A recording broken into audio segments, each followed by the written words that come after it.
오늘 말씀은 사도행전의 말씀입니다. 사도행전 2장에 보시면 예수님이 승천하시고 난 이후에 제자들이 다 예수님의 그 죽음을 경험하고 그 실망한 마음에 다 떠났다가 다시 그들이 그 가는 길에서 예수님을 만나고 돌아왔습니다. 그리고 예루살렘에 모여서 그들이 마가의 다락방이라는 곳에 모여서 120명이 기도하고 있었습니다. 그들은 무엇을 기다렸는가 하면 성령을 기다렸습니다. 위기 상황 가운데, 박해 가운데에서 그들은 하나님의 영이 자신들에게 부어질 것을 기다리고 있었습니다. 그래서 사도행전의 모든 사건은 성령이 부어지고 난 이후에 시작되는 사건들입니다. 성령이 오시지 않으면 그들은 한 발자국도 움직이지 않습니다.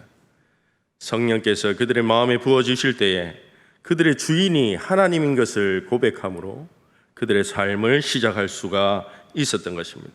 그래서 이곳에서부터 교회가 시작되는 것입니다.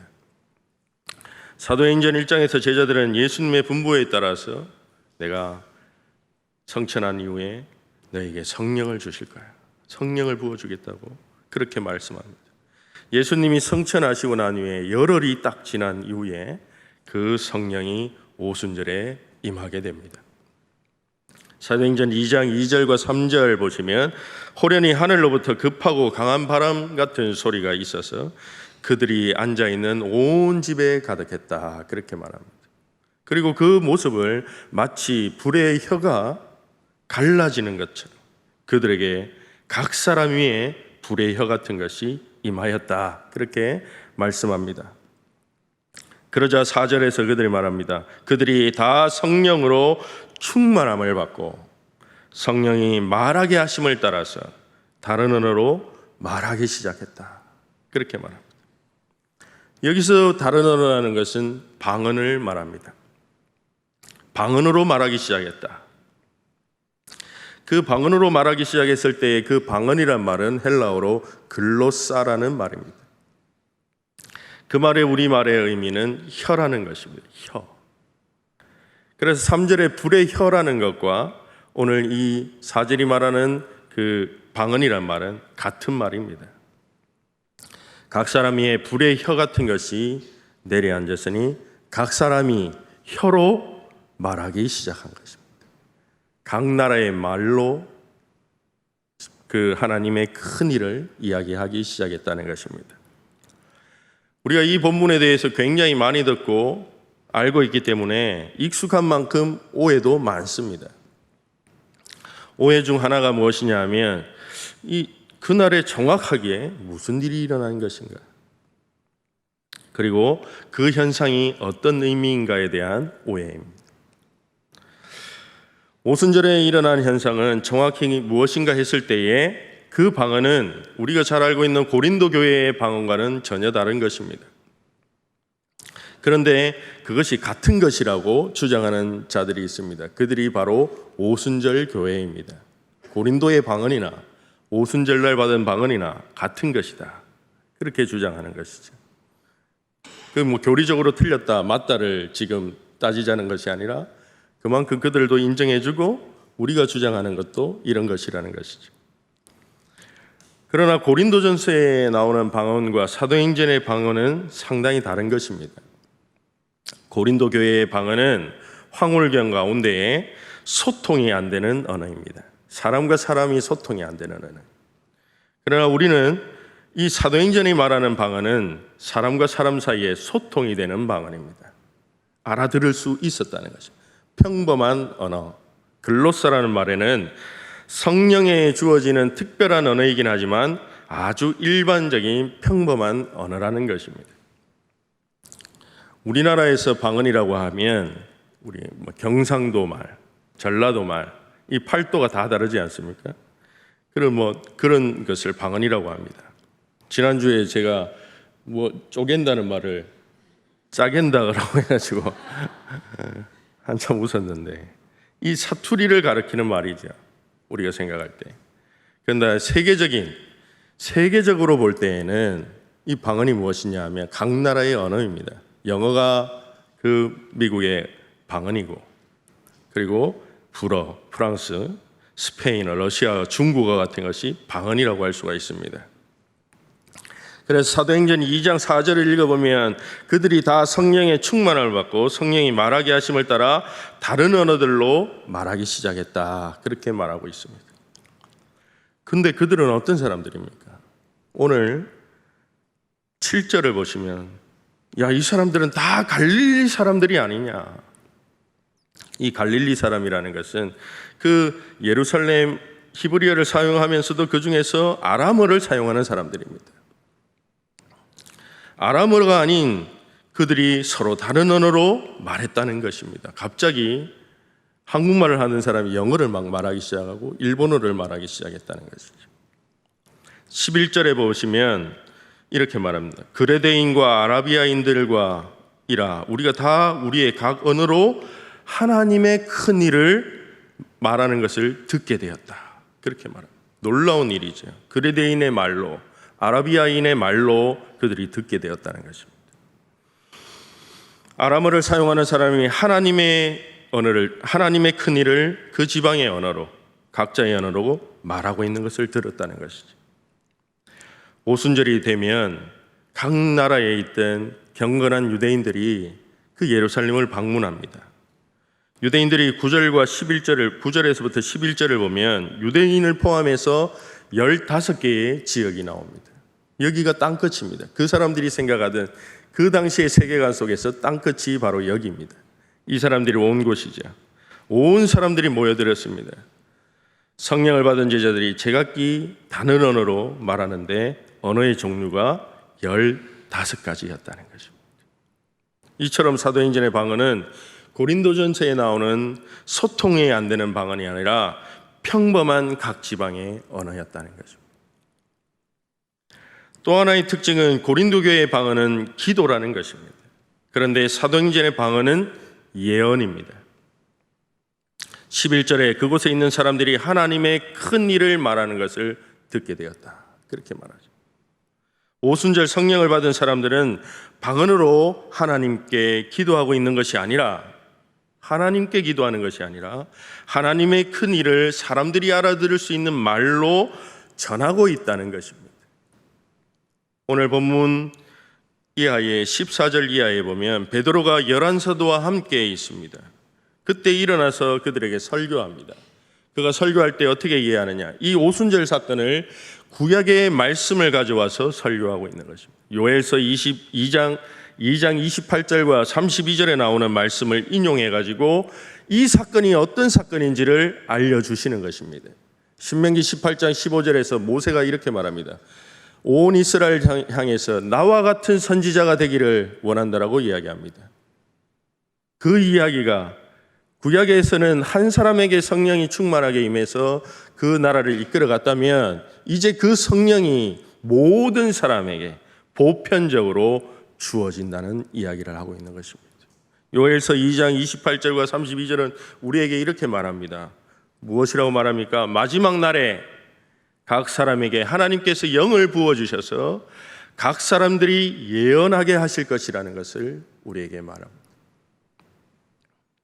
베드로가 왜 이 말씀을 하고 있는 것일까요? 바로 요엘서가 말하고 있는 이 마지막 날에 성취되는 사건, 이것이 바로 오순절 사건이라는 거죠. 예언이라는 것을 우리는 오해해서 미래의 것을 알려준다고 생각합니다. 예언은 미래의 것을 말하기도 하고 성경이 말하는 예언은 미래의 것을 점친다는 이야기가 아닙니다. 성경이 말하는 예언이라는 것은 하나님의 말씀을 대신해서 대언한다는 의미입니다. 물론 예언 안에는 미래의 일도 포함되어 있습니다. 하나님이 너희들을 구원하실 것이다. 하나님이 너희들을 심판하실 것이다. 그런 말씀도 들어가 있습니다. 그러나 예언이라는 말 속에는 과거의 역사도 알려준다는 것입니다. 과거의 역사를 알려주어서 오늘의 우리의 삶의 길이 어디로 가야 될지를 알려주기도 한다는 것이지요. 그리고 현재의 일도 말해준다는 것입니다. 현재 우리가 겪고 있는 것이 어떤 일인지를 말씀해 주시고 돌이키라는 그런 예언의 말씀도 있다는 것입니다. 그래서 오늘 예언이라는 것은 오늘날로 표현하자면 설교라는 것입니다. 하나님의 말씀을 전하는 것입니다. 하나님의 말씀을 받아서 선포하는 일입니다. 그것이 바로 11절 상황이 보여주는 것입니다. 오순절 성령을 받은 사람들이 여러 가지 다른 언어로 하나님의 큰 일을 선포했습니다. 그렇다면 오순절에 일어난 이 현상이 의미하는 것이 무엇입니까? 오늘 우리에게 어떤 의미가 가지고 있습니까? 이것은 성령이 내려서 그 결과로 각 나라의 언어로 말하게 되었다는 신기하고 놀라운 현상이 나타났다는 그런 의미로 마칠 수는 없다는 것입니다.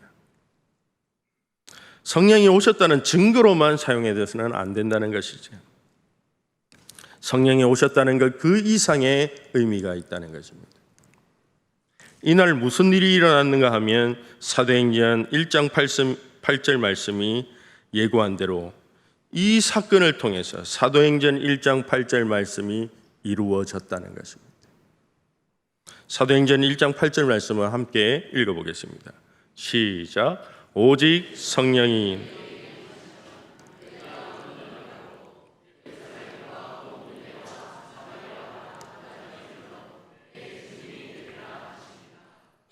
이 말씀을 오순절 사건에 적용해 보면 이렇게 읽을 수 있습니다. 오순절에 성령이 내리시면 너희가 능력을 받고, 그들이 다른 지방의 언어로 말하는 능력을 받았다는 것입니다.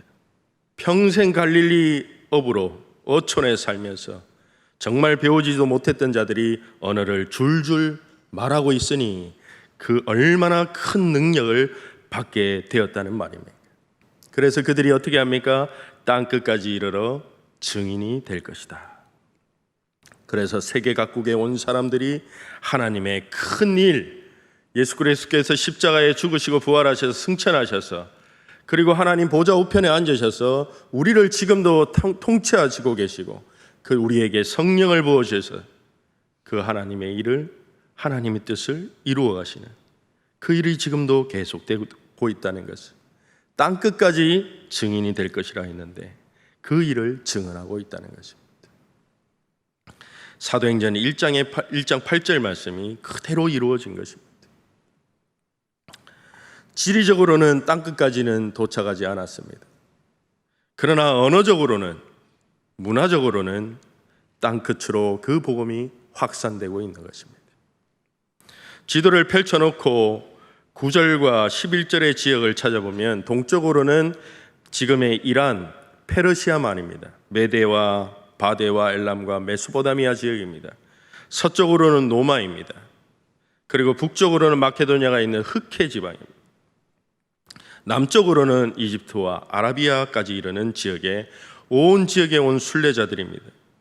당시에 그 세계 지도를 펼쳐보면 전 세계 규모를 어떻게 표현했느냐 하면 유럽이 절반을 차지하고 아프리카가 4분의 1 정도를 차지하고 아시아가 4분의 1. 그래서 그 당시의 사람들은 유럽이 가장 크고 아직까지 아메리카 대륙이 발견하지 않았기 때문에 아시아도 굉장히 좁은 의미로 사용했다는 것이죠.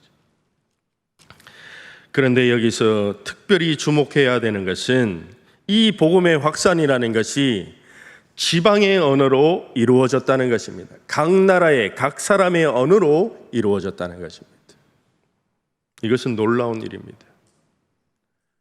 당시의 세계와 제국이, 로마 제국이 사용했던 언어가 있었습니다. 그것은 헬라어입니다. 헬라어는 오늘날 영어처럼 세계 공용어로 사용되었습니다. 사용되는 그런 언어였습니다. 그러나 지방으로 가면 어떻게 될까요? 우리가 세계 공용어인 영어를 배우고 있지만 10년 넘게 배웠지만 외국 사람만 보면 도망갑니다. 그만큼 어렵다는 것입니다. 당시에도 지방 사람들에게는 굉장히 어려운 일이었습니다. 헬라어를 배우고 사용한다는 것이. 사도행전에서 성령을 받은 제자들의 언어는 제국의 언어가 아니라는 것입니다. 각 지역의 언어, 방언이었습니다. 그래서 그 방언의 소리를 들은 각국에서 온 순례자들이 더 놀란 것입니다. 하나님은 제국의 언어로 하나님의 복음을 전하면 아주 편할 것인데 왜 하나님은 각 지역의 언어로 말하게 하신 것일까요? 사도행전 1장 8절을 보면 우리는 마치 로마 제국의 힘을 가지고 그 세력을 확장해 나가는 것처럼 하나님의 나라도 제국의 그 지배력을 확장해 갈 것이라고 마치 생각합니다. 그 힘이 우리에게 주어질 것이라고 생각합니다. 복음이라는 것은 하나님의 나라입니다. 하나님의 나라나 제국이나 전 세계로 확장하는 것이 목표입니다. 그래서 우리는 하나님 나라도 의도가 비슷하게 보이는 것처럼 생각합니다. 제국도 땅끝으로 가려고 하고 하나님의 나라의 복음도 땅끝으로 가려고 합니다. 사도행전 1장 8절에서 너희가 땅끝까지 이르러 부활의 증인이 될 것이라고 말씀합니다. 로마 제국은 어떻게 말했을까요? 팍스 로마나. 로마의 평화가 땅끝까지 이르기를 원했습니다. 로마 황제의 위대함과 군사력과 정치력과 경제력이 땅끝까지 미치기를 원했습니다. 그래서 로마가 주는 이 평화 아래서 그들이 증인될 것을 요구했습니다. 그럼 이 로마 제국과 하나님 나라는 어떤 차이가 있습니까? 그런 관점에서 오순절의 방언은 매우 상징적인 사건이라는 거죠. 하나님 나라가 로마 제국과 어떻게 다른지를 이 사건이 확실하게 보여줍니다. 제국은 땅끝에 가서 모든 사람에게 제국의 언어를 심습니다. 그리고 그들의 문화를 심고 그들을 지배합니다. 그러나 하나님 나라는 땅끝까지 가서 그 땅끝의 언어로 그 지역을 예수 그리스도의 사랑으로 섬기게 합니다. 제국이 땅끝으로 가는 목적은 지배입니다. 그들을 지배하는 것입니다. 그래서 제국은 제국의 언어를 심고 문화를 심고 생활 방식을 심어서 그 피지배자 식민지를 강요해서 결국 모든 사람들을 로마의 노예로 만드는 것입니다. 제국의 지배를 받는 사람들은 정치, 경제, 문화, 군사적으로 노예가 되고 심지어는 나중에 가서는 정신적인 노예로도 만들어 버립니다. 그래서 오늘날에도 먼저 깨인 나라가, 오늘날에도 우리나라에는 이런 사람들이 있습니다. 먼저 깨어 있는 사람이 우리나라가 못 살고 무식하기 때문에 우리를 지배해서 우리를 깨우쳐줬다고 주장하는 사람들이 있습니다. 그래서 일본이 침략한 것이, 우리를 침략한 것이 너무나도 타당하다라고 주장하는 자들이 있습니다. 이 얼마나 어리석은 말입니까? 그들은 제국주의입니다.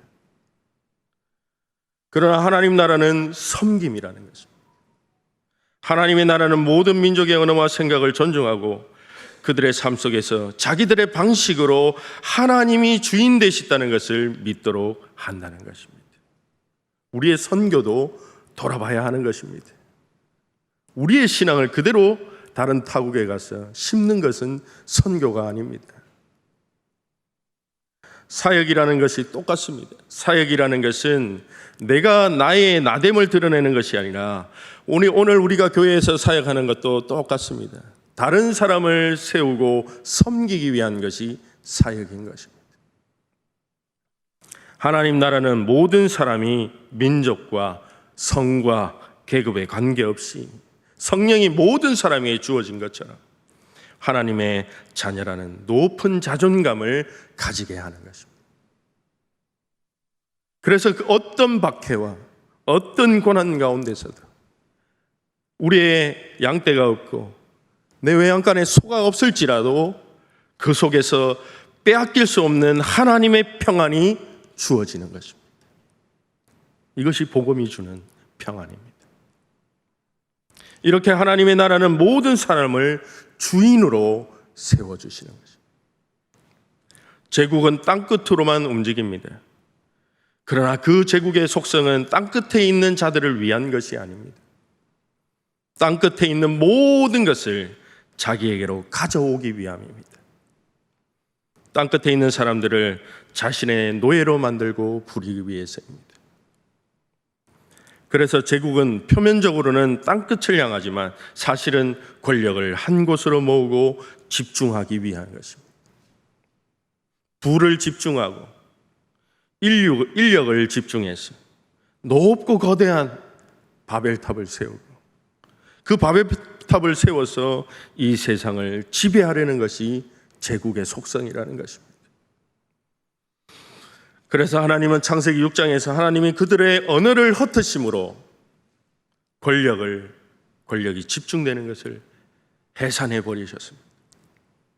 하나님의 나라는 어떤 것입니까? 우리가 가지고 있는 권력을 철저하게 나누는 나라입니다. 주인이 허리에 수건을 두르고 종들의 발을 씻기는 나라가 하나님의 나라인 것입니다. 이것이 성경이 말하는 정의입니다. 부를 나눕니다. 그리고 땅끝을 바라보게 합니다. 그리고 그들을 환대하는 것입니다. 그들을 위해서 풍성한 식탁을 차리는 것입니다. 하나님이 회복하시려고 하는 세상, 하나님이 회복하시려고 있는 사람, 그것은 정의와 공의가 가득한 세상입니다. 강자가 있습니다. 강자는 어디를 쫓아갈까요? 탐욕 때문에 음식을 원합니다. 자신의 배부를 위해서 원합니다. 그러나 약자는 어떤 사람입니까? 생존하기 위해서 음식을 원합니다. 그들의 목적은 생존입니다. 그래서 이 하나님 나라는 그 생명 때문에 약자에게 밥을 먼저 먹이는 것이 하나님의 나라입니다. 공의와 정의는 약자에게, 울고 있는 자에게 친절과 환대와 공감을 하는 나라입니다. 그곳에 영원한 하나님의 나라의 평화가 온다고 말씀합니다. 하나님의 나라는 뛰어난 지도자를 세운다고 해서 세워지는 나라가 아닙니다. 하나님이 원하는 나라는, 하나님의 나라는 정치적 지도자를 잘 세운다고 오는 나라가 아닙니다. 우리의 한 사람 한 사람이 모두가 하나님의 공의와 정의를 우리 삶 가운데서 실현할 때에 이루어지는 나라인 것입니다.